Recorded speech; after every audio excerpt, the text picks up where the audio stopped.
warahmatullahi wabarakatuh. Perkenalkan, saya Kerin Maizin, NIM 20631043, Prodi Perbankan Syariah.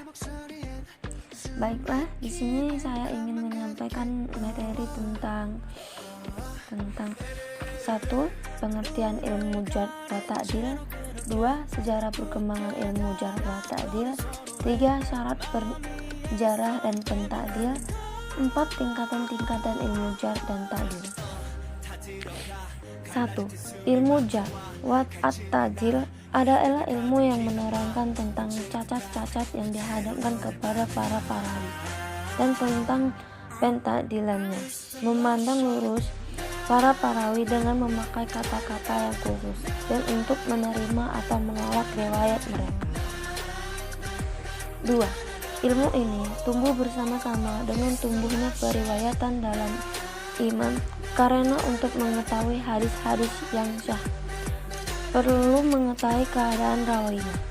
Secara yang kemungkinan ahli ilmu menetapkan keberanian rawi atau kedustaannya, hingga dapatlah membedakan antara yang diterima dengan yang ditolak. Awal mula pertumbuhan ilmu ini adalah seperti yang dinukil oleh Nabi sebagaimana yang telah disebut tadi, lalu menjadi banyak dari para sahabat tabi dan orang-orang setelah mereka, karena takut terjadi seperti apa yang diperingatkan oleh Rasulullah. 3. Takwa. Wara atau orang yang selalu menjauhi perbuatan maksiat, subhat, dosa kecil, dan makruh. Jujur, menjauhi fanatik golongan, mengetahui sebab-sebab mentakdil dan mentakjil, mengetahui penggunaan kalimat-kalimat bahasa Arab.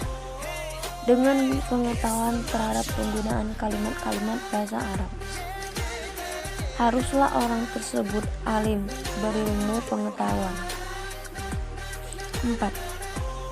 Yaitu memiliki beberapa syarat: berilmu, bertakwa, wara, dan jujur. Jika seseorang ulama tidak memiliki sifat ini, maka bagaimana ia dapat menghukumi orang lain dengan al-jar wa al-ta'dil yang senantiasa membutuhkan keadilannya?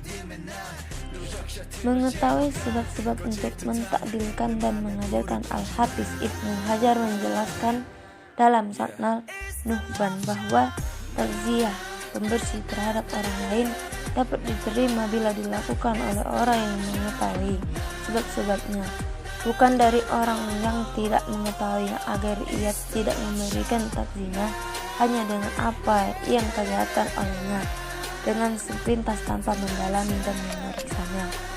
Mengetahui kalimat-kalimat bahasa Arab dengan pengetahuan kalimat-kalimat bahasa Arab. Tingkatan-tingkatan al-jar dan ta'dil. Al-jar ada 6 tingkatan. Yang ke-1, yang menunjukkan adanya kelemahan, dan ini yang paling rendah dalam tingkatan al-jar, seperti layyun hadis, lemah hadisnya, atau fi'il mah karena artinya dibandingkan, atau fi'il difun, pandangan atau kelemahan. 2. Yang menunjukkan adanya pelemahan terhadap perawi dan tidak boleh dijadikan sebagai hujjah, atau ia mempunyai hadis-hadis yang mungkar atau majhul, tidak diketahui identitas atau kondisinya. 3. Yang menunjukkan lemah sekali dan tidak boleh ditulis hadisnya, yang menunjukkan tuduhan durta atau pemalsu hadis. 5. Yang menunjukkan sifat dusta atau pemalsu dan semacamnya, seperti kadzab, tukang durta, atau dajjal, atau wadahlah, pemalsu hadis, atau yakib, dia berbohong, atau yadlah, dia memalsukan hadis. 6. Yang menunjukkan adanya dusta yang berlebihan, dan ini seburuk-buruknya tingkatan. Ta'dil ada 6 tingkatan. 1. Yang menggunakan bentuk superlatif dalam pertakdilan, atau dengan menggunakan wazan aka'ala, dengan menggunakan ungkapan-ungkapan seperti fulan kepada hazalah, puncak ketetapan dan periwayatan. 2.